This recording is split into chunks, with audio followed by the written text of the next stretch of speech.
हरे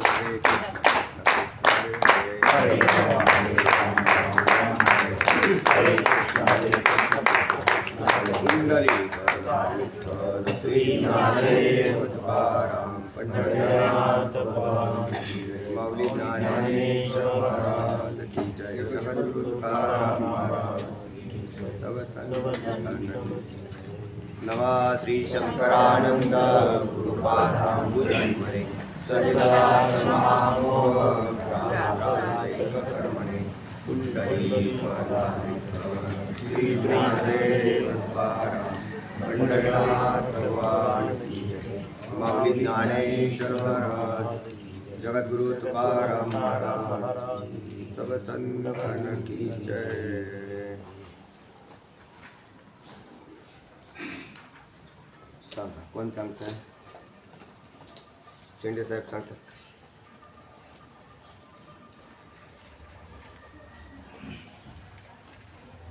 आनंदमय कोश हा आत्मा नव्हे, तो कसा नव्हे ते सांगतो. कादाचित्तो नात्मा स्यादानंद नात्मामध्ये थांबायचं. नात्मा स्यादानंदमयोपेयं बिंबवतोऽयम् आनंद आत्मा सो सर्वदा स्थिते. त्याच्यामध्ये असं सांगितलंय की कधी कधी आनंद उत्पन्न होतो. कदाचित कधी कधी तेव्हा तेव्हा आपल्याला आनंद उत्पन्न होतो. जेव्हाला जर आनंदाची कधी कधी प्रतीती झाली नसती तर मग ही अडचण आली असती किंवा आम्हाला तर कुठलाच अनुभव नाही. पण कधी कधी का व्हायना जे अल्पशा आनंदाची प्रतीती येते आणि नित्य आनंदाची प्रतीती येत नाही. अज्ञान आहे तोपर्यंत नित्य नाही, अज्ञान आहे तोपर्यंत अल्प आनंदाची प्रतीती जीवाला येते. म्हणून त्याचा अनुभव आपल्याला तसा आहे, पण अगदीच अल्पसा आहे. कुठे आहे म्हणतात तर तो आनंदमय कोश आहे आणि तो आपल्याला असा प्रकारचा अनुभव देतो. जागृतीमध्ये विषयाजन्य आनंद आणि सुषुप्तीमध्ये अज्ञानावृत्त आनंद, या दोन्ही हे आनंद जे आहेत ते अज्ञानमय कोशाकडून अनुभवले जातात. आनंदमय कोशाकडून आनंदमय कोशाकडून हे आनंद आपल्याला कधी कधी उत्पन्न होतो. आणि हा कधी कधी उत्पन्न होतो म्हणजे तो नित्य नाही, अनित्य आहे. आणि ज्या अर्थी अनित्य आहे त्या अर्थी तो वृत्तीजन्य हे विसिद्ध आहे. आणि मग तो आत्मा नाही, म्हणजे आनंदमय कोश हा आत्मा नाही, आत्मा सिद्ध होत नाही. बरोबर. मग आता जो मूळचा आनंद आहे ज्याला बिंबभूत आनंद असं म्हटलं म्हणजेच मूळचा आनंद, आणि तो प्रतीतीत त्याची प्रतीती ज्या ठिकाणी येते तो प्रतिबिंब रूप आनंद, म्हणजे त्याचं प्रतिबिंब, त्याच बिंबाचं प्रतिबिंब वृत्तीमध्ये पडत आहे किंवा वृत्तीच्या मार्फत जीवाला अनुभवायला येतं. किंवा जेव्हा कधी त्याची वृत्ती स्थिर होईल त्यावेळेला हा अनुभव येतो. वृत्ती स्थिर झाली नाही तर अनुभव येत नाही. पण एक अनुभव तर होतो, जसा पुण्याच्या द्वारे जागृतीतले अनुभव अनुभवायला येतात आनंदाचे. आणि झोपेमधला आनंद, ज्या वेळेला कर्म राहत नाही त्या ठिकाणी, कर्म लय पावलेला असतं, म्हणजे कर्मच नसतं तिथं, म्हणून तो जीव सुषुप्तीमध्ये जातो, तेव्हा तिथंही एक आनंद प्राप्त होतो. तर हा आनंदमय कोशाचा आहे. आणि बिंबभूत जो आत्मा आहे त्याचा आनंद नित्य असतो आणि तोच आत्मा आहे.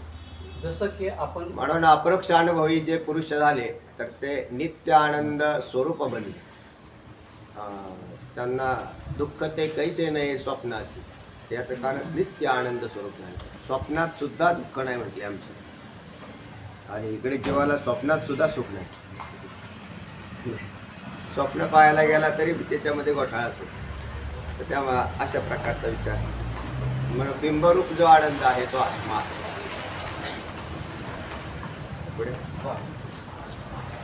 अवस्था आणि पुण्यकर्माचा फल उत्तम फल जे आहे ते भोग घेत असतानाचा या दोनच अवस्थांमध्ये आपल्याला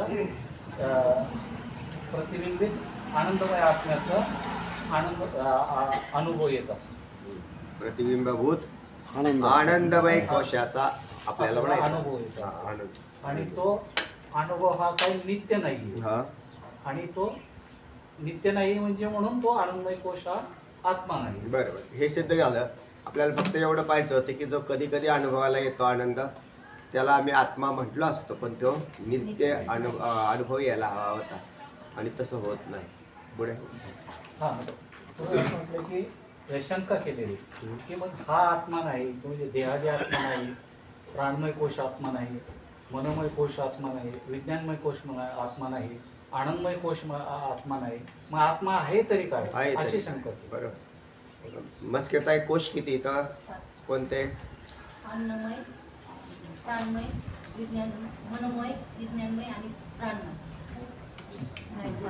आनंदमय. का ते 3 शरीरं कोणती की ज्याच्यात हे 5 कोश आहेत ते सांगा आता. स्थूल, सूक्ष्म आणि कारण. हा आता 5 कोश 3 शरीरात टाका. पंचमहाभूत स्थूल शरीरात आणि पंचप्राण, पंचकर्मेंद्रिय, पंचज्ञानेंद्रिय पण स्थूल शरीरात, सूक्ष्म शरीरात आणि कारण आनंद. म्हणजे काय असतं ते? ते आज्ञा. बरं. ते कुठं? बरोबर बोलता, बरोबर बोला. अन्नमय कोश स्थूल शरीरात हा आणि प्राणमय सूक्ष्म शरीरात पंचप्राण,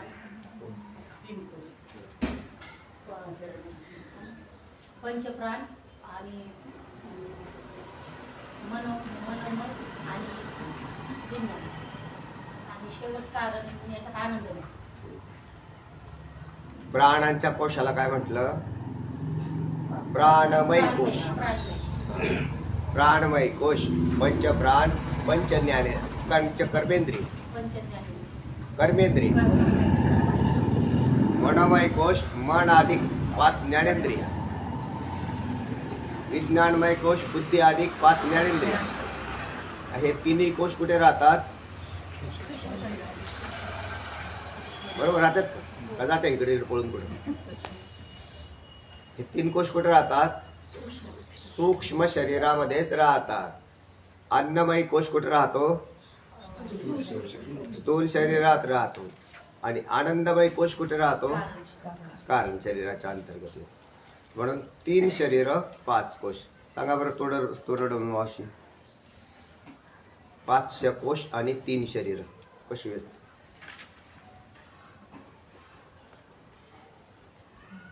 आता त्यांनी सांगितलं, मी सांगितलं, यांनी सांगितलं, दररोज तेच सांगतो. 5 कोश 3 शरीर. सूक्ष्म शरीर, हा. कारण शरीर.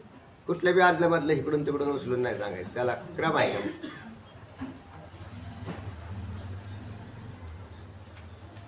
सांगा हो खुर्ची बसलेली. सूक्ष्म शरीर, स्थूल शरीर, असं नाही, कुठल्या बी कुठे नाही सांगायचं. क्रम आहे का नाही त्याला? पहिला स्थूल शरीर, दुसरा सूक्ष्म, तिसरा कारण शरीर. त्यात कोश 5 टाकायचे. सूक्ष्म शरीर, वरच्या स्थूल म्हटल्यावर स्थूल मध्ये सांगायला सुरुवात करायची. स्थूल शरीरात आनंदमय कोश, अन्नमय अन्न. हा. आणि विज्ञान. आता मधल्या सूक्ष्म शरीरात किती कोश येतात? कोणते? 3. 2 एक काढून टाकला काय? किती आहे? कोश ना 5 अंतःकरण ज्ञानेंद्रिय. दहा तोंडे ताई सगळं व्यवस्थित सांगा बरं आता. अन्नमय कोश हा स्थूल शरीरात राहतो. प्राणमय, मनोमय, विज्ञानमय कोश हा सूक्ष्म शरीरात राहतो आणि आनंदमय कोश हा कारण शरीरात राहतो. बरोबर. असं असं असं स्पष्ट. बस एवढंच उत्तर आहे त्याचं. किती सोपं आहे. चला सांगा पुढे. तर त्या शंकेचं समाधान असं कसं की म्हणजे ते आत्मा काय आहे? तुम्ही ह्याला नाही म्हणताय, ह्याला नाही म्हणताय, ह्याला नाही म्हणताय, मग ऍक्च्युली आत्मा आहे काय? ओके. कारण जर 5 कोशांचा निराश केला खाली काय दिसतच नाही हो. हा. आणि तुम्ही उगाच हे नाही हे नाही हे नाही आम्ही काय काय खाली जर पाहायला गेलो तर खाली काय राहिलंच नाही. तो आत्मा आहे कुठं तो तुमचा. अशा प्रकारची काय त्याची आता तिथं शंकाच झाली. आणि त्या शंकेचं समाधान असं करते हा. की बुद्ध्याधिकामध्ये बुद्धी आधी म्हणजे कोणते मन चित्त अहंकार सगळीकडे जो तोच साक्षी होऊन प्रकाशन करतोय हा, यांचं. त्याच्यात प्रतिबिंबित किंवा आपल्याला भास होतो तो प्रतिबिंबित होणारा आणि त्याच्यामुळं आनंद निर्माण होणार. आता 3 प्रकारचा आनंद सांगितला की कुठला प्रिय मोद आणि प्रमोद रूप. हा. आणि तो आनंदाला कारण असणारा जो कोण आहे तो आत्मा आहे. तो आत्मा आहे. म्हणजे आनंद जिथून सुरू झाला आला तो आत्मा आहे. कुठून आला तर ते म्हणले मनापासून आला. मनाला आनंद झाला. मनाला नाही आनंद झाला. मनाचं अधिष्ठान साक्षी चैतन्य तो आनंद रूप आहे. पण मनाला ज्या वेळेला अनुकूल विषय मिळाला तेव्हा आनंद झाला. प्रत्येक वेळेला नाही झाला. म्हणून त्यावेळेला जरी आनंदाचं भान होत असलं तरी मूळचा आनंद कुठला आहे. स्वरूपाचा आनंद तोच इंद्रिय किंवा मनबुद्धी चित्त अहंकार या सगळ्यांना हाच चैतन्य स्वरूप आत्मा प्रकाशित करतो. आणि त्याच्या आनंदाची प्रतीती कशी येते तर विषयजन्य आनंद जीवाला मिळतात. प्रिय मोद आणि प्रमोद या रूपात. तर तेव्हा अशा प्रकाराने जीवाला आनंदाची अनुभूती मिळते. पुढे तो होणारा आनंद हा नित्य स्वरूपाचा आहे. आत्म्याचा आत्म्याचा आनंद हा होणारा आत्म्याचा आनंद होत नाही. ज्याच्यापासून त्याचं आनंद स्वरूप आहे. निर्माण फक्त होतो. तो म्हणजे आत्मा हा सच्चिदानंद घन आहे असं आपण म्हटलं. त्याचं ते स्वरूप आहे. आत्म्याचा आनंद अनुभवण्यासाठी जीवाने जी यंत्रणा वापरलेली किंवा जीवाकडे जी यंत्रणा काम करते ते मनबुद्धी चित्त अहंकार इंद्रिय यांची यंत्रणा आहे. आणि ही या यंत्रणेतून त्याचा साक्षात अनुभव नाही. कारण तो अगोचर आहे. बुद्धीला तो काय आहे नव्हता. मनबुद्धी इंद्रियांचा मेळा कार्यकर्तृत्व हा कारणा वेगळा असा. तेव्हा मन बुद्धी चित्त यांना तो विषय नाही. किंवा प्रमाणांना हा कोणाही प्रमाणा ओ देमा असं माऊली म्हणतात. तसं हा कोणत्याही प्रमाणांच्या हाकेला उभा राहत नाही किंवा विषय होत नाही. अगोचर असा आहे. बरोबर. याच हा तर्काचे गोचरण हे किरटी. मग हा तर्कालाही गोचरण आहे म्हणजे अनुमान प्रमाणाला. तर्कपदाचा अर्थ आहे अनुमान प्रमाण किंवा कोणत्याच प्रमाणाला विषय नाही. पण मग याचा हा विषय होत नाही म्हणून जे विषय होतात ते पंचकोश आहेत. पंचकोश काय होतात विषय होतात म्हणून आम्हाला कळतात. म्हणून आम्हाला वाटतं जे विषय होऊन आता सगळे तर संपले तिथे खाली कोणीच नाही राहिलं. मग तुम्ही खाली कोणी नाही राहिले कशाने शोधून काढलं. प्रमाणांच्या द्वारे म्हणा किंवा विषयी भावाच्या द्वारे त्या कोशांना काय केले विषय बनवले आणि त्याचं ज्ञान झालं. हा विषय नसल्या कारणाने म्हणजे विषय प्राप्त होत नसल्या कारणाने खाली काहीच नाही अशा प्रकारची जीवाला अनुभूती येते. पण मग कसा मिळेल हा कसा सापडेल तर याचं कारण आहे की हा ज्या वेळेला प्रमाणांची परिसरे तै प्रमेयचे आविष्कारे नवलमेचू ए धुरे नाही पणाची. प्रमाणांची परिसरे तै प्रमेयचे आविष्कारे. ज्या वेळेला प्रमाण संपतात त्यावेळेला प्रमेयाचा आविष्कार होतो. तर तेव्हा मग आता कसा कळेल तो तर तो स्वानुभवाने. म्हणजे सगळ्या इंद्रियांना बाजूला सारून दिलं फेकून दिलं काहीच नाही ठेवलं. तुम्ही कशालाच घेऊन जाऊ नका त्याला पाहण्यासाठी. सगळे टाकून दिले त्यावेळेला याचा आविष्कार होतो. म्हणजे आत्मा आविष्कार तेव्हा होईल. आम्हाला तरी इंद्रियांच्या संगतीत राहायची सवय आहे.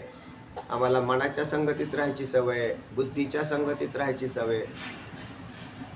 म्हणून बुद्धीने आणि मनाने हा विषय होत नाही. आणि मग ते सोडून आमच्याकडे विषय करण्यासाठी काय राहिलं खाली असं अवघड अवस्था जीवाची. म्हणजे ते म्हणजे मग तो विषय होत नाही असं म्हणा किंवा नाही तरी म्हणा तो पदार्थच अस्तित्वात नाही असंच सांगा. म्हणजे पदार्थ अस्तित्वात नसेल तर तुला भाऊ आनंद कुठून मिळाला, ज्ञान कुठून मिळालं आणि तू कोणाच्या सत्तेने वावरतो. म्हणजे तो सत्ता, ज्ञान आणि आनंद हे तिथून आणला, पण तुला तो सापडला नाही. त्याचं स्वरूपाकडे पाहायला गेला सापडत नाही असं नाही. जे कोणी महान तत्ववेत्ते पुरुष आहेत ते तत्ववेत्ते पुरुष या सगळ्यांना चोरून त्याच्याकडे जातात. माझी आत्मप्रत ठाणत देवी इंद्रियाशी चोरून देवी तयासीचं पावे, जो इंद्रियांशी चोरून जेवी तयासीचं पावे. बंद पडलं. परत आले काल काय लिहिलंय त्याच्या वाचा बरं बोर्ड काय. Drive keep stopping. हा स्टॉप केलेलं आहे त्याने. हा बरं जाऊ दे मग. होत नसेल तर काय, त्याला काहीतरी प्रॉब्लेम झालेला दिसतो. पाहू आता उद्या आलं का. पण ते रेकॉर्डिंग होत आहे. ही येते त्याचं म्हणजे टायमिंग दाखवते. किती सुरू झाला आता 1 पासून नाही नाही कंटिन्यू. तेव्हा म्हणून मग या आत्माविष्कार हा स्वानुभूतीचा आहे. आपल्याला शोधन करायचं आहे मी कोण आहे. पंचकोशाचा निराश तरी कशासाठी करताय तुम्ही. मी कोण आहे हे मला शोधायचं आहे. अध्यात्मशास्त्र मीचा शोध करून देतं, पण मीला अज्ञानाने जो मी उभा राहिलेला आहे अहंकारादी, याला जोपर्यंत बाजूला सारला जाणार नाही तोपर्यंत मी खरा मी हा प्रगटच होणार नाही. म्हणजे त्याचा साक्षात्कार होणार नाही. खऱ्या मीचा साक्षात्कार ह्या सगळ्यांना बाजूला सारल्याशिवाय होत नाही. आणि आम्हाला तर इतकी स्थूल बुद्धी आहे, म्हणून स्थूल बुद्धीच्या पुरुषाचा ब्रह्म हा विषय नाही. इंद्रिया देऊन कवाड हृदयभोगी. म्हणून जोपर्यंत इंद्रियांना बाजूला सारलं, मनाला बाजूला सारलं, मनाचं मी पण गेलं.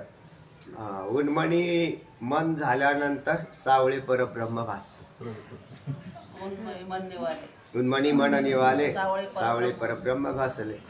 तर मन उन्मन झालं नाही, आपलं मन सन्मन होतं. ते सारखं त्या मनात त्याला टोकून राहत होतं. आणि ते म्हटले देव कधी भेटेल, तसा नाही भेटला. तर तुम्हाला मनाचा नाश करावा लागेल. आता मनाचा नाश कसा करायचा. देहाचा नाश नाही सांगता, नाही तर देहाचा नाश करतात.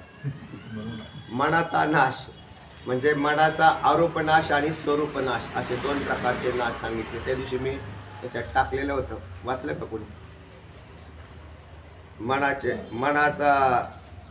मनाच्या ठिकाणी असणार मनोनाश शास्त्राने प्रतिपादन केलेलं आहे. तो कसा होतो. सत्संगतीत अध्यात्मविद्या, वासना संग परित्याग, प्राणस्पंद निरोधन हे त्याच्यावरचे उपाय दिलेले आहेत. साधूची संगती. जो कोणी हे करे योग वासिष्ठामध्ये आला. पण जो कोणी त्या दिवशी टाकलं होतं मी मोबाईलवर. जो कोणी करेल साधू संगती अध्यात्म विद्याधिकम वासना संग परित्याग आणि प्राणस्पंद निरोध हे सगळे मनोनाशाचे उपाय. बरं ते जर नाही केले तर मन टवटवीतच राहत. मुमुक्षुचं मन थोडंसं सुक्त. जीवांची मन तर फारच प्रफुल्लित असतात. आणि ज्याचं मनच राहिलेलं नसतं तो साधू पुरुष असतो. मन येत मुद्दला जाय अहंभावाधिक आहे. बरोबर अनुभवीच. तो मन येत मुद्दला जाय. मन गेलं तर होईल. मन काय करताय फालतू कल्पना करून गुंतवता येते. म्हणून त्याच्यावर वेगळा भिन्न झालेला कोणी एखादा साधू पुरुष स्वात्मानुभवाने आत्मानुभूती प्रगट करून घेत असतो. आता नाही एक असा प्रश्न विचारते की तुम्ही म्हणजे जेवढ्या ढोबळ मनाने आपण विचार करून राहिले तुम्ही, एवढ्या ढोबळ मनाने हा विषय नाही हे लक्षात ठेवा. की जेवढं वाटतं की मग सहज आपलं गेलं जाऊन बसल्यावर लगेच लक्षात येईल तुमच्या, आम्हाला लगेच कळेल, असला विषय अजिबात नाही. ज्याला तुम्हाला दररोज चिंतन करावं लागेल आणि अध्ययन करावं लागेल. काय झालं, किती अभ्यास झाला. आणि मी म्हणतो ना, अनुवाद केल्यावरती तुमचं सगळं काम झालं असं नाही, तुमचं 10% काम झालं असं आम्ही म्हणू. म्हणजे ज्याला अनुवाद चांगले येतात त्याला परमार्थ हा अध्यात्मशास्त्राचा एक 10% कळाला आहे असं समजू. अनुवाद करणाराला सांगतो, कारण स्वानुभूती त्याच्या पुढे लांब उभी आहे, पण कुठेतरी सुरुवात तरी केलेली त्यांनी. नाही एका जन्मात काम झालं तर पुढच्या जन्मात होईल. आत्मसाक्षात्कार झालेल्याचा बऱ्याच लोकांना भ्रम आहे.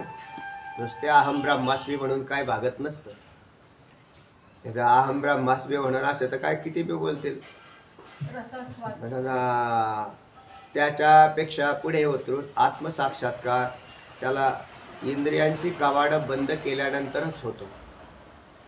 जोपर्यंत तुम्ही करणांच्या मध्ये घुटमळत राहता तोपर्यंत कार्य घडतं. करण म्हणजे इंद्रिय, आणि त्यांच्याद्वारे कार्य घडत राहतं. आणि कार्य करणारी खालची यंत्रणा आहे ती बी शाबूत राहते, मन बुद्धी चित्त अहंकार, आणि याच्या पलीकडे त्याचा आविष्कार आहे. आधी आम्हाला हे तर कळू द्या की हे तरी कसं काय, म्हणजे पंचकोश म्हणजे काय, कशातून काय निघतं काय. म्हणजे पंचकोशावर तुम्ही तुम्हाला काल परवा म्हटलं होतं आणखीन मागं की त्याचा निराश करणं हा आपल्या बुद्धीमध्ये करायचा आहे की असं असा. मग तो निराश करण्यामध्ये प्रॅक्टिकल आहे, परमार्थातलं प्रॅक्टिकल आहे.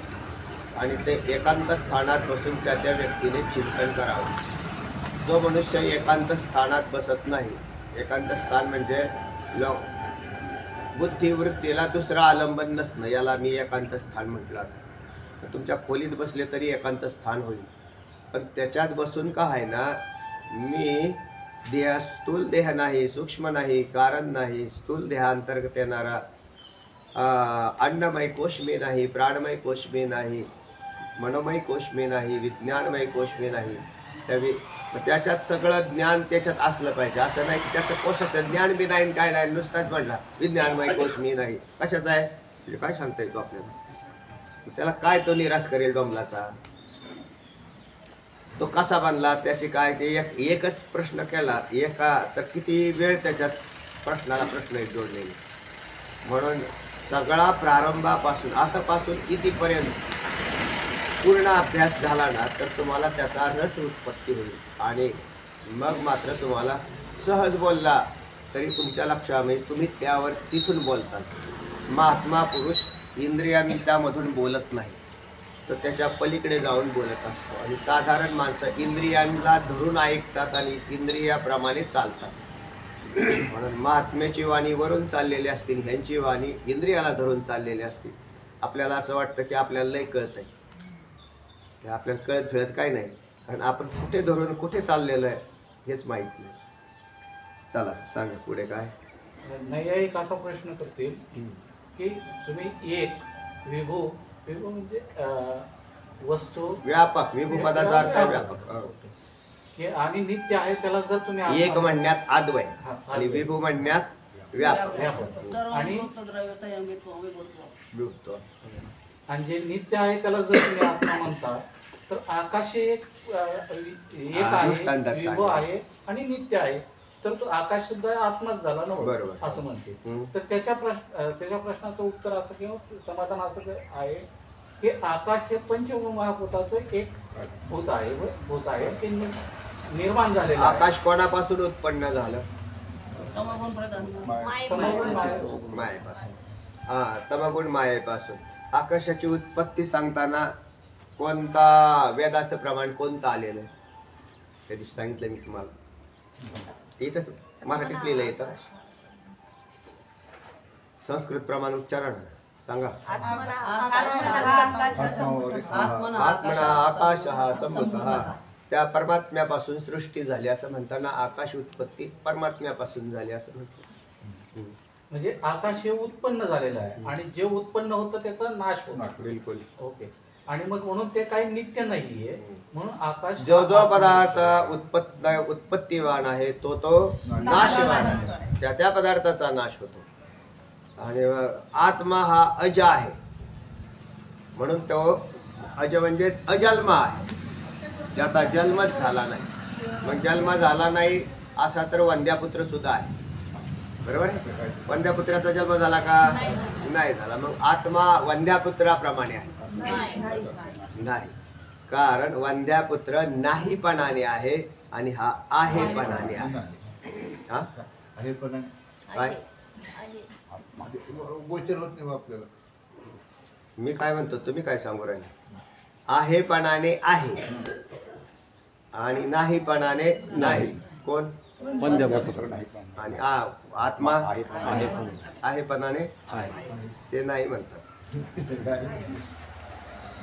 तर त्या म्हणून सांगितले आधी मी सांगतो ते ऐकत जा व्यवस्थित, म्हणजे मग तुमच्या समजुतीत फरक नाही पडायचा.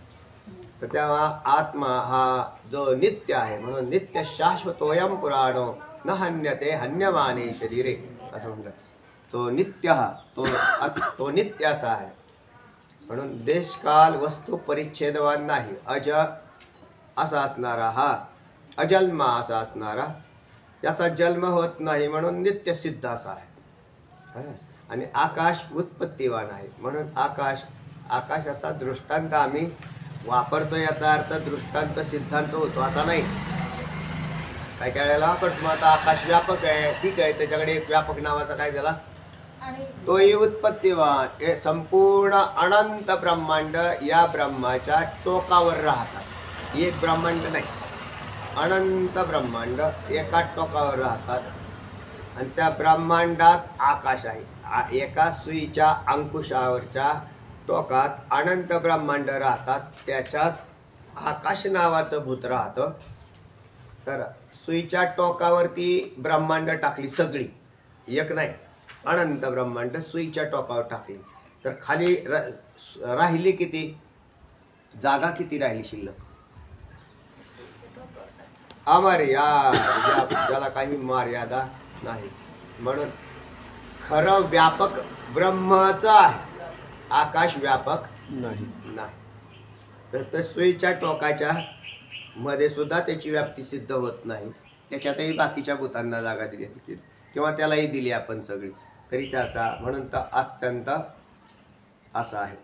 आणि ते असत आहे, हे तर खरं सत आहे. म्हणून आकाश आणि ब्रह्म याची तुलना होणार नाही. आकाश नित्य मानलं ना, नाही. ऐकांनी नित्य मानलं म्हणजे काय झालं? नित्य झालं का? खंडन झालं ना त्याचं. नाही, त्यांनी नित्य मानलं. समजा ऐकांनी नित्य मानलं आकाश, म्हणून ते आज नित्य आहे का? नाही, खंडित मत आहे ते. खंडित मत आहे. मत काय झालं? खंडित झालं. खंडित मताचा म्हणू ना, एक पहिली गोष्ट, न्यायिकांनी जे रचना केलेली आहे ती कुठेतरी लोकांच्या नजरेला यावी म्हणून केलेली अशी, किंवा मग याचा काय विचारच नाही केला कोणी असं होईल. पण ज्या वेळेला वेदांत शास्त्राने पुढे जाऊन सांगितलं, म्हणजे न्यायशास्त्राचं तर खंडन दिलेलं आहे, वैशेषिकाचं खंडन आहे, त्यांच्या मताचं खंडन आहे. एक फक्त उत्तरमीमांसा शास्त्र व्यास महर्षींनी जे केलेलं आहे, तर त्यालाच फक्त ब्रह्मसूत्राची मान्यता, ब्रह्मसूत्राला मान्यता आहे उत्तरमीमांसा. आणि मग त्यानुसार बाकीचे संपूर्ण जगत हे कल्पित आणि मिथ्य असं ठरलं गेलेलं आहे. म्हणून आकाश काय झालं, परत कल्पित झालं, नित्य होत नाही. पण नित्य मानायचं असेल तर माना, स्वप्नात नित्य माना. तुम्हाला स्वप्नात नित्य मानायचं असेल तर माना, आणि जागे झाल्यावर पहा की तुमचं ते कुठे गेलं स्वप्नातलं आकाश. तसा चला, आता हा विषय जास्त होईल, आपला पुढचा घ्यायचा अजून. हां, सांग. सारांश किंवा मतितार्थ असा की बिंबभूत किंवा बिंबभूत सर्वांचं कारण आणि सर्वात्म अंतर्यामी, सर्वांतर्यामी आनंद जो परमात्मा आहे हा. तोच आत्मा आहे. बरोबर, असं त्याचा सारांश आहे. ठीक आहे. ओके. तदनंतर सर्व पदार्थ अनात्म, जड, ओके, अनित्य, हे सगळे माहीत आहेत, हे सिद्ध आहे. अनात्मा आणि आत्मा याच्यातला भेद असा आहे, आत्मा अद्वैत स्वरूप एकच पदार्थ आहे जो नित्य व्यापक असा आहे. आणि अनात्मा जो आहे तो आत्मभिन्न पदार्थाला अनात्मा म्हणतात, पण तो कल्पित आहे. आणि कल्पितामध्ये अनेक भेद आहेत कल्पित पदार्थातले. म्हणून जेवढे भेद दिसतात ते अनात्म पदार्थात प्रतीतीला येतात आणि तेही कल्पितच आहेत. म्हणून आत्मा, सर्वांचा आत्मा तोच परमात्मा, असा आनंद स्वरूप सच्चिदानंद घन सर्वांतर्यामी, सर्वांचं कारण, बिंबभूत अशा स्वरूपाने तो एकच आहे. उलट वाचलं मी सगळं. आणि तदितर तत् इतर म्हणजे बाकीचे सर्व पदार्थ अनात्मे, आत्मा नसले, आत्मा नाही असे. जड, अनात्मे म्हणजे सत्तारहित, जड म्हणजे ज्ञान शून्य. शून्य, अनित्य नित्य नसलेले, तुच्छ माईक. निस्तत्व माईक असे सांगितले. चला आता पुढचा श्लोक येतोय. हरी ननु देहमुपक्रम्य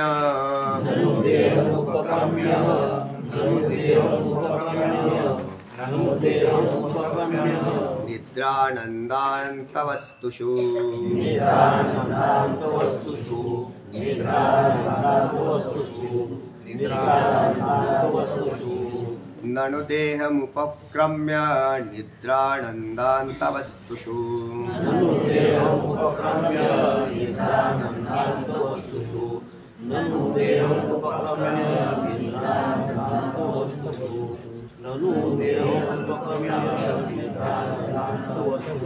मा भूदात्मत्वमन्यस्तु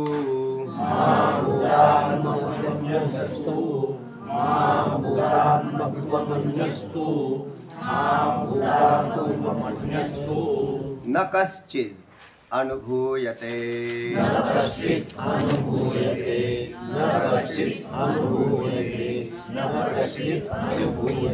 किंवा न कश्चित् अनुभूयते म्हटलं तरी चालेल. मी कश्चित् अनुभूयते म्हटलं. मा भूदात्मत्वमन्यस्तु न कश्चित् अनुभूयते.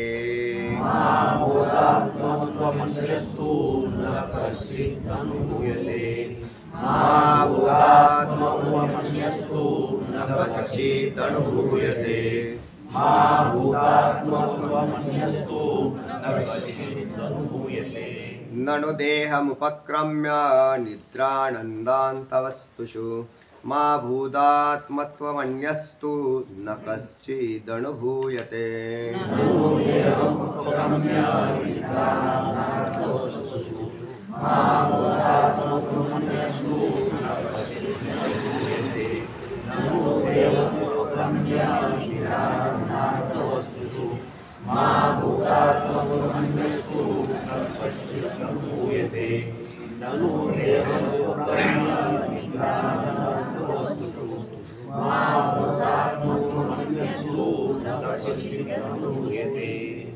हरि ननु देहम उपक्रम्य निद्रानंदांस्तवस्तुषु एकच शब्द आहे.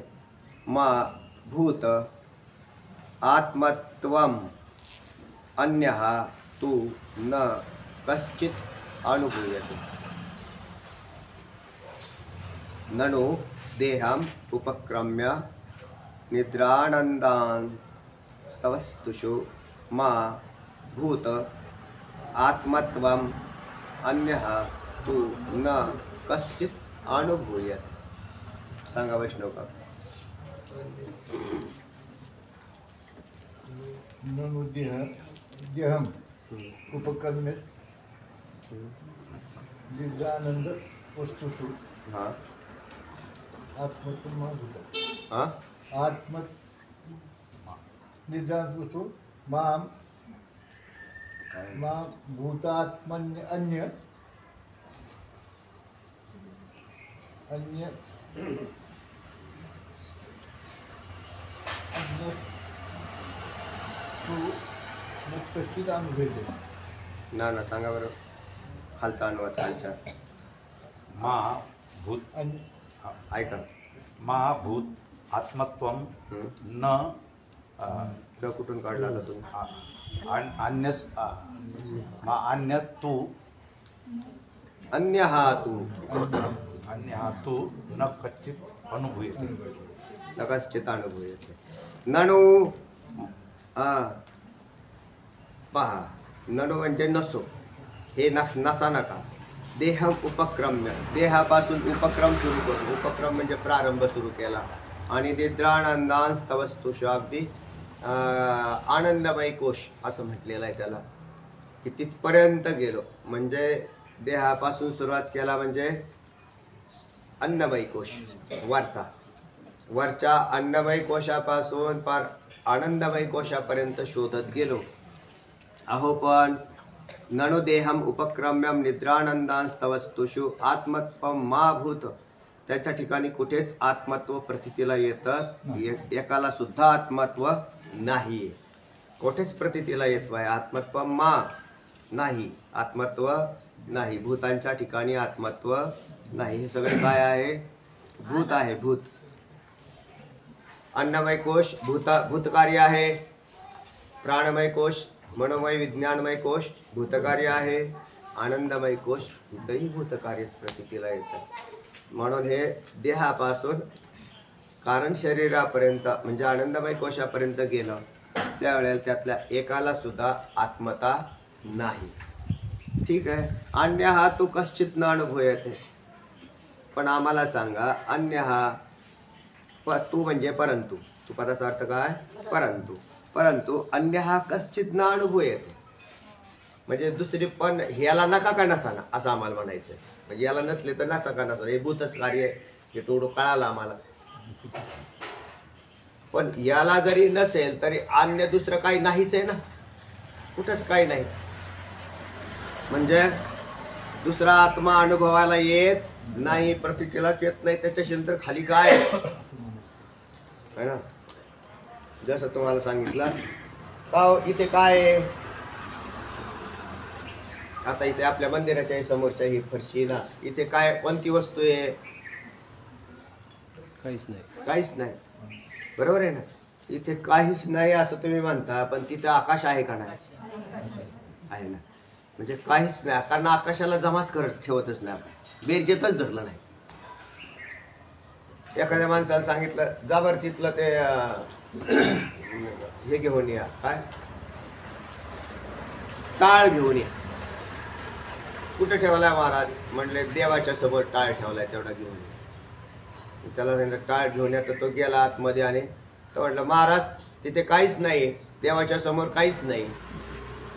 म्हणजे देवाच्या समोर काही नाही, टाळ नाही पण आकाश. पण त्याची बुद्धी केवळ टाळाच्या आकाराची आहे, म्हणून त्याला काही नाही याचा भ्रम होतो. माणसाला काही नाही हा भ्रम का झाला? आकाराची तर त्याने ठराविक टार्गेट ठेवलेले वस्तूला शोधायसाठी, की अमकी अमकी वस्तू आहे आणि ती वस्तू तिथं दिसली नाही की तो म्हणतो नाही, तिथे ते नाही. म्हणून आम्ही आकाशाला तरी बेरजेत धरलंय का कधी? जा बरं. तो सरळ सरळ म्हटला तिथे काहीच नाहीये. अहो आहे तिथे काहीतरी आहे. तो म्हटला तिथे काहीच नाहीये, मोकळं आहे सगळं. म्हणजे मोकळं तरी आहे ना, मोकळं आहे ना, आणि तेच आकाश आहे ना. जसं व्यावहारिक उदाहरण केलं आपण त्याचं तयार. आता तसा पंचकोशाचा निराश केल्यावर तो म्हटला महाराज खाली काहीच नाही राहील. मग तुला काय शोधायचं होतं? आत्मा शोधायचा होता. तो आहे ना, कुठं तो दिसतो आम्हाला. मग तुला तेच सांगतो आम्ही की तो ज्या पंचकोशांचा निराश करायला ज्या इंद्रियांचं सहकार्य घेतलं, ती इंद्रिय तिथं सहकारी होणार नाही. आणि मग आम्हाला तर दुसरं ज्ञान उत्पत्तीला साधनच नाही काही. आम्हाला एक तर इंद्रिय आणि त्या इंद्रियांना धरून आम्हाला हे पाहावं लागतं सगळं. म्हणजे इंद्रियांना सोडून तर आम्हाला कधी आयुष्यात शिकलोच नाही आम्ही. म्हणून याच्यामध्ये योगी ध्यान करतो, ध्यान धारणा करतो. तो तरी का करतो? किंवा ध्यानाचे काही 2-3 प्रकार दिलेले आहेत झाले ना. मग आता ते तरी का केले जातात? तर तुम्हाला अशी वस्तू शोधायची आहे की जी वस्तू वाच्यवाचक भावाचा विषय नाही. म्हणून जो शिकवलेल्या विषयाच्या पलीकडे तो वस्तू आहे आणि त्याचं चिंतन करण्यासाठी इथे मन बुद्धी हेही कमी काळ पडत. आता तिथपर्यंत पोहोचायला त्यांचं सहकार्य आहे. जसं कारण आपल्याला याच्यातच राहण्याची सवय लागलेली, यांचा सोडता सोडता नाकी नऊ येतो. म्हणजे जीवनात सवय लागलेली की यांना बरोबर घेतल्याशिवाय आमचं जमतच नाही, आणि त्याला पाहायला जाण्यासाठी यांना बरोबर घ्यायचं नाही. पण यांना बरोबर घ्यायचं नाही तर हे आमच्या मागचे सुटतच नाही. ध्यानाला बसला तरी मनच निघत नाही, म्हणजे मनात संकल्प उभेच राहतात. ध्यानाला बसला तरी फार पदार्थ दिसतात. चिंतनाला बसला तर भलतंच चिंतन येतं. वस्तुस्थिती का नाही. आणि ते म्हणले यांना बाजूला टाका. यांना बाजूला टाका, पण महाराज यांना बाजूला टाकूच कसं मी, कारण हे माझा पिच्छा सोडत नाही. म्हणजे जे आगंतुक आपल्याला जे चिकटलेले आहेत, तर हे यांच्यापासून जोपर्यंत आणि याचा असा दीर्घ अभ्यास झाल्यानंतर हे ज्ञान प्रगट होतं. एरवी हे ज्ञान प्रगट होत नाही. म्हणून या सगळ्यांना मग यांना बाजूला टाकण्याचा एक अभ्यास करावा लागतो. यांना आपण सांभाळलेलं आहे अनादी कालापासून, आणि ते काय इतक्या लवकर बाजूला सरतील का? ते म्हणले आम्हाला येऊ द्या ना, आम्हाला येऊ द्या ना. जसे लोक हरिपाठाला बी नातवंड घेऊन येतात. हरिपाठाला नातवंड का घेऊन आले? आपल्याकडे नाही येत घेऊन कोणी, मी काय काळजी करू नका. पण तेव्हा ते घेऊन आले. आता ते काय घेऊन आले हरिपाठाला? कारण ते म्हणले ते येतात, हे आणतात असं नाही, पण मग ते घरचे म्हणतात चाललात ना मंदिरात, मग ह्यांना बी घेऊन जा ना. त्यांना वाटलं म्हणजे तुम्ही तिथं काय करणार आहे, तेव्हा मोकळेच बसणार ना, मग ही पोरं बी घेऊन जा. तोच प्रकार झालेला आहे. देवाला पाहायला चालले ना, जाणं मनाला घेऊन, जाला बुद्धीला घेऊन. म्हणजे मनाला आणू नका, बुद्धीला आणू नका, कोणाला आणू नका. निखळ या, नाही तर मग निखळ जर नाही आला तर संगम त्यक्त्वा सुखी भव. संगम त्यक्त्वा सुखी भव. तुमच्या तुम्ही तिथं राहा, खुशाल राहा. हा, मी आहे ना, मी आहे ना, मी आलो ना. संगम त्यक्त्वा सुखी भव. पण आत्मदर्शन हे याहून भिन्न आहे. पण आता जोपर्यंत आम्हाला ते तर सोडून द्यावं आत्मदर्शन, पण खालचं तरी आम्हाला कळू द्या कमीत कमी. म्हणून तुम्हाला पंचकोशाचा निराश सांगितला. आणि निराश करायचा याचा अर्थ त्यांना टाकायचं. तर तेव्हा मग त्याच्या खाली काहीच राहत नाही. अशा प्रकारे पूर्व पक्षांनी काय केलेली शंका आहे इथं तशी पाहिली तर. म्हणजे आनंदमय कोशच आत्मा आहे असं म्हणायचंय त्याला. काय म्हटलंय? अन्य हा तू कश्चित न अनुभव येते, पण त्यावरून दुसरा आत्मा कोठे प्रतीत होत आहे, दुसरा आत्मा कोठे प्रतीत होत. म्हणजेच आनंदमय कोश हाच काय झाला आत्मा, असं त्याला म्हणायचं. चला वाचा सुरू. या सिद्धांतावर आक्षेप घेतलेला आहे. आणि पुढे श्लोक सांगितलेला आहे की ननु देहमुपक्रम्य निद्रानंतांत वस्तुषु मा भूतात्मत्वमन्यस्तु न कच्चिदनुभूयते. अनुभूयते होतं, अनुभूयते किंवा दनुभूयते म्हणायचं. श्लोक उच्चारताना दनुभूयते म्हटलं चालतं. अन्वयात सांगितलंय की ननु देहम उपक्रम्य निद्रानंदांत वस्तुषु आत्मत्वम मा भूत. अहो पण देहापासून आरंभ करून कारण शरीर रूप आनंदमयापर्यंत जे कोश आहेत त्यातील एकालाही आत्मता नसो.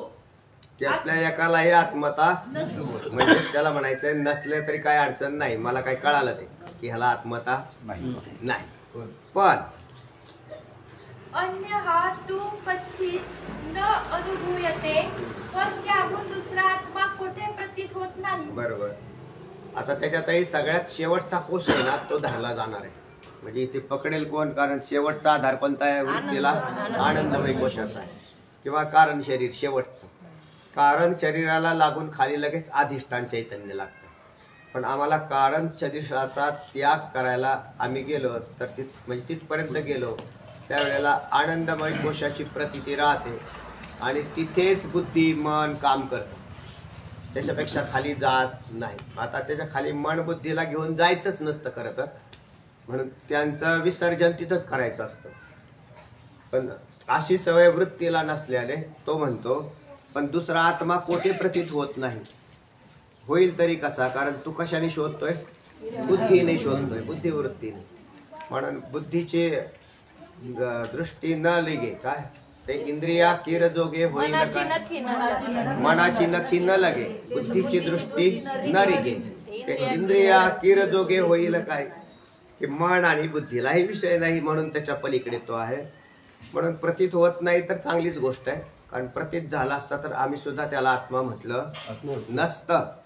कारण तो जर प्रतीतीला आला असता तर आम्ही तिसरा आणखीन 5-6वा कोश तयार केला असता किंवा आणखीन 4थं बाकी मानव आणखीन.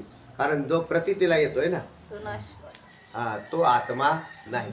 जिथे तुमची प्रतीती शून्य होईल, प्रतीती शून्य झाल्यानंतर तुम्हाला अधिष्ठानाकडे वळता येईल. चला, प्रकाश सांगितलाय की मी तुम्हाला नेहमी एक दृष्टांत सांगत असतो, पूर्वी सांगितलेला पुष्कळ वेळा, की पृथ्वीला गुरुत्वाकर्षण शक्ती आहे. आणि आपली जेवढी यानावरती जातात, म्हणजे चंद्रावर आपण मध्यंतरी मोहीम काढली, तिथं त्याच्या ठिकाणी चंद्रावरती ते उतरवलं, किंवा अन्य देश वेगवेगळ्या ग्रहावरती काय करतात, सोडू राहिलेत ते उपग्रह. आता उपग्रह पृथ्वीच्या कक्षात असेपर्यंत तो पृथ्वी तिच्या गुरुत्वाकर्षण शक्तीने त्याला खेचून खाली आले. म्हणून ते वर जाऊ देणार नाही. नाहीतर एरवी इंधनाची गरज काय लागली असते? थोडंसं उडी मारली की इथून घालवलं असतं की गेलं म्हणले निघून वरच्यावर. पण वरती जाणारी फळं वरती आकाशात तशीच गेलेली अशी दिसत नाही, ते वरून काय करतात, खाली पडतात. मग काय करावं लागतं त्याला? वैज्ञानिक काय करतात, घन इंधनाचा वापर करतात त्याला. आणि घन इंधन वेगळं असतं.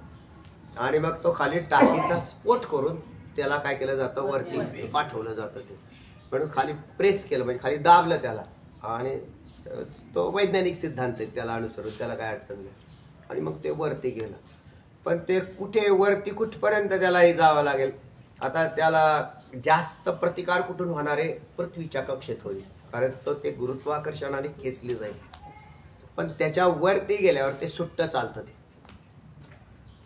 कारण त्याला खेचणारा पदार्थ राहिला नाही. तसा आपल्या मन बुद्धी हे खेचणारे पदार्थ आहेत तुमच्या वृत्तीला, त्याला खाली खेचत राहतात. त्याच्या पलीकडे तुम्ही निघाले नाही, एक विशिष्ट लेवलच्या वरती गेले ना की तुम्हाला समाधी लागेल. पण त्या विशिष्ट लेवलच्या वर जातच नाही. काय तर आपण समजा इथून मी चेंडू हाणला माझ्या शक्तीने, तर किती वर जाईल? 2-4 कोस तरी जाईल का नाही? काय म्हणता महाराज, 4 कोस काय? तुमच्यात काय शक्ती तेव्हा? 4 मीटर बिना असं वर आणस तर ते डोक्यात पडेल तुमच्या. यालाच म्हणतात शक्ती. जीवाची शक्ती किती आहे? आणि तुम्हाला ब्रह्माचा शोध घ्यायचा आहे.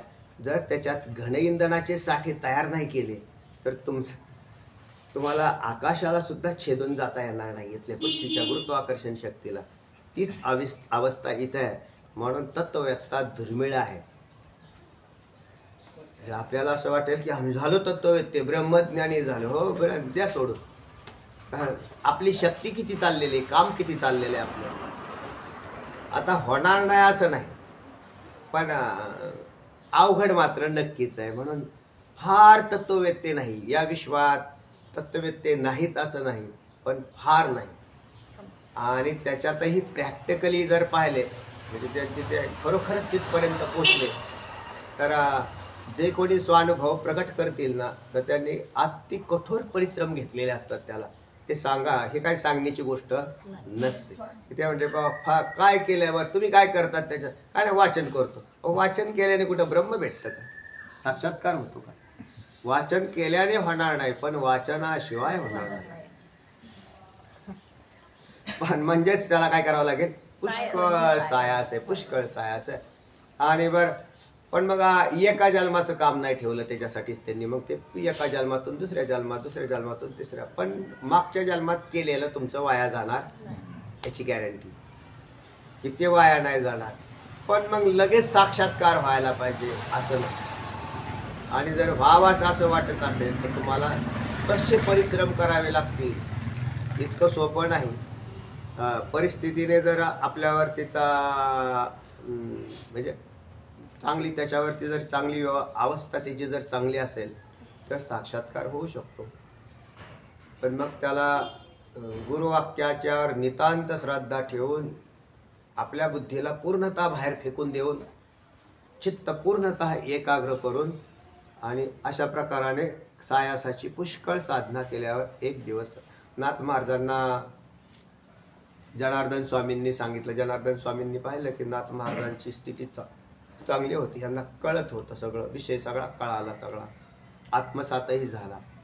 मग आत्मसात झाल्यावर नाथ महाराजांना शूळभंजन पर्वतावरती पाठवून दिलं. कोणी?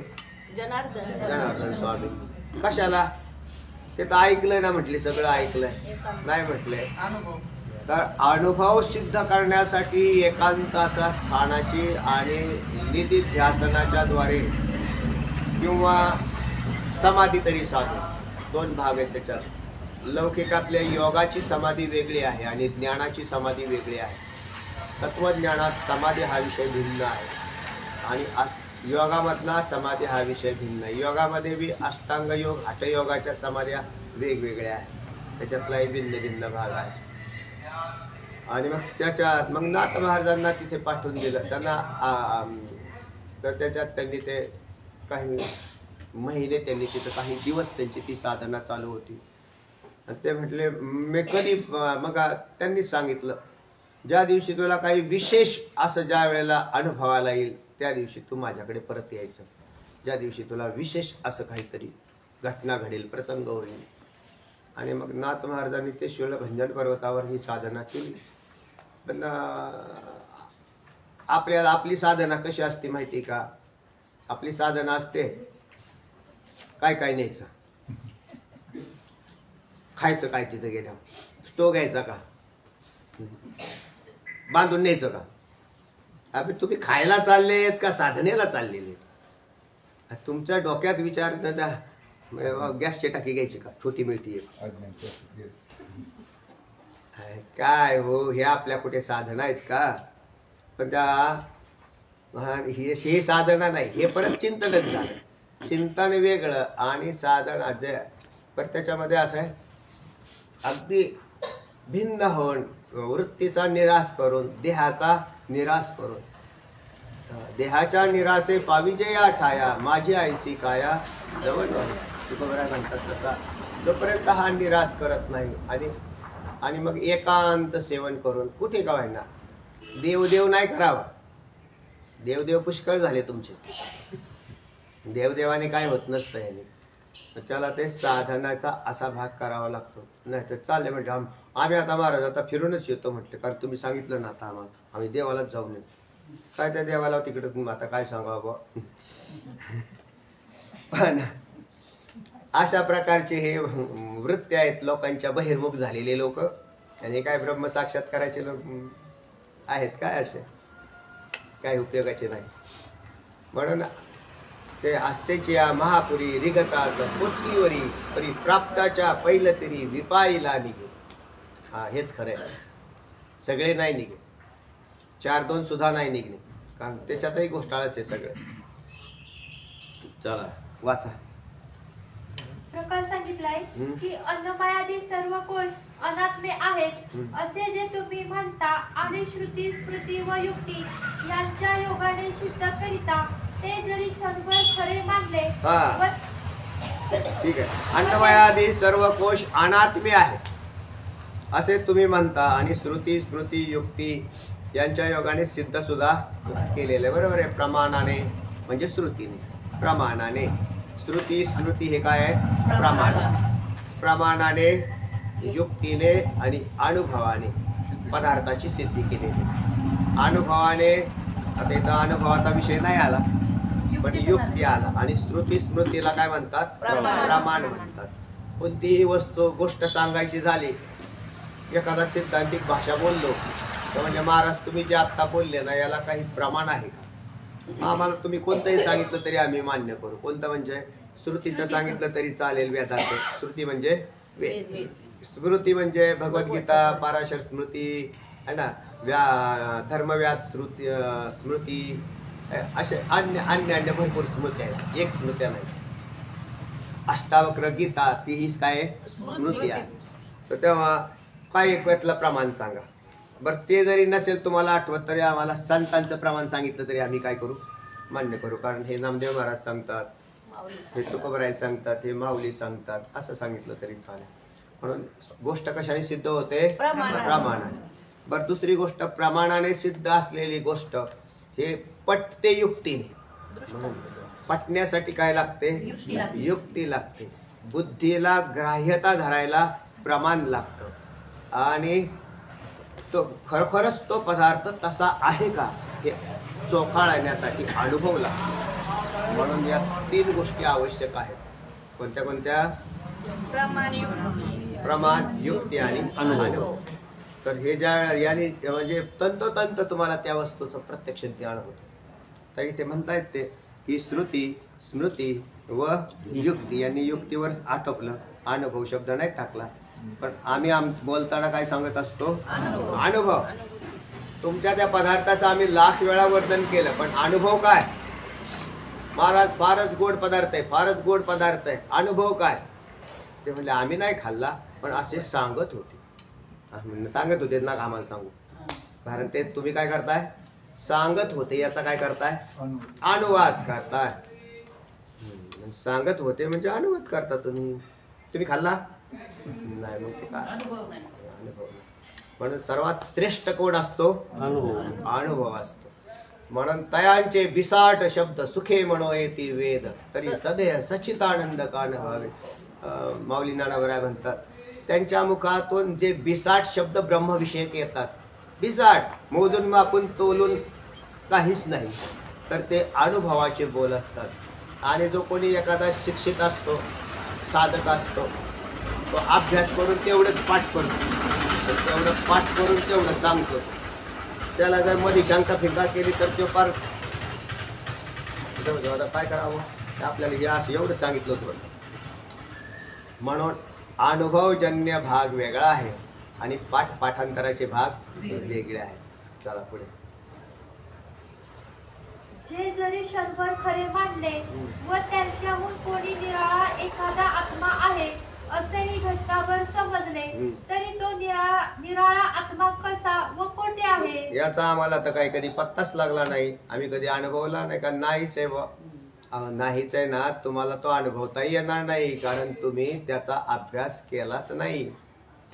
आपला जो अभ्यास आहे, लक्षात ठेवा बरं, पुन्हा पुन्हा सांगतो, आपला जेवढा अभ्यास चाललाय ना, तो इंद्रिय आणि मनाला, बुद्धीला धरून खेळतोय आपण याच्यात.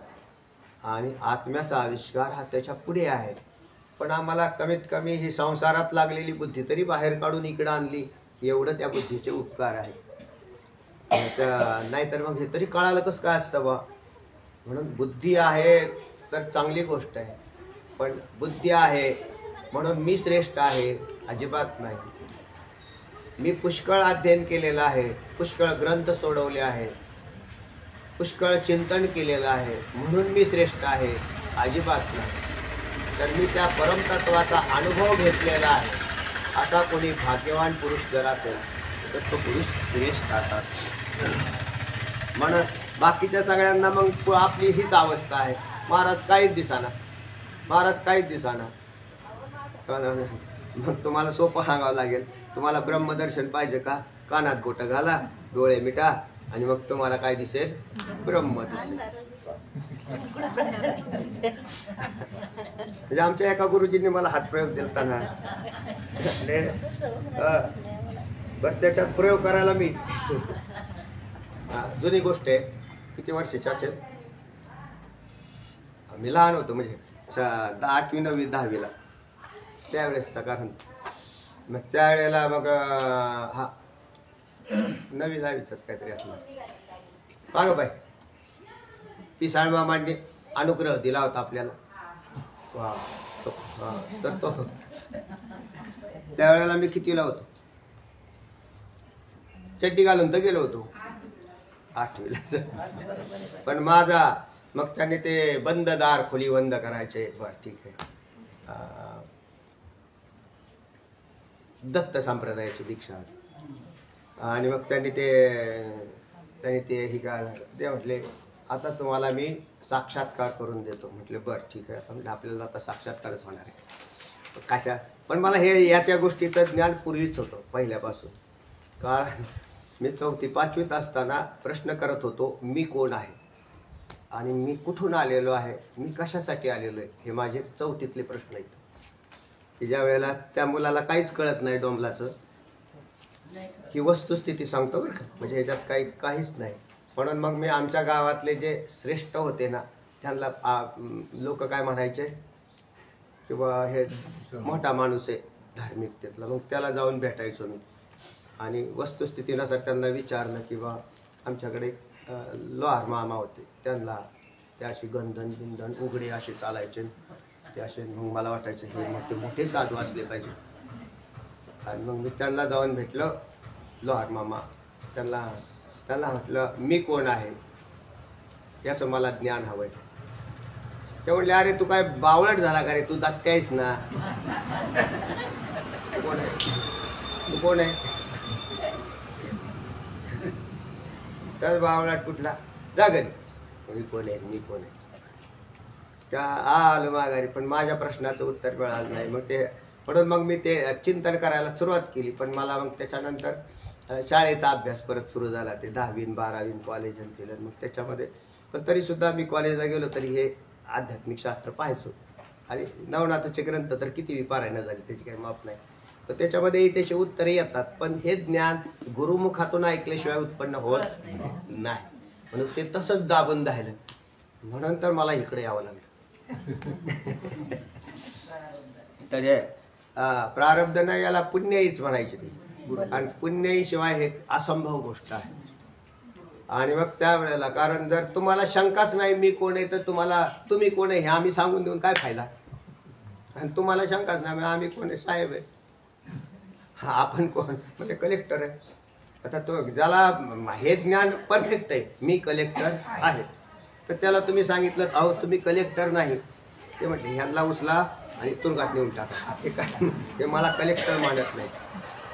बरोबर आहे का नाही. हीच अवस्था आहे जगामध्ये. बॉम्ब चालली ना असा प्रकार आहे.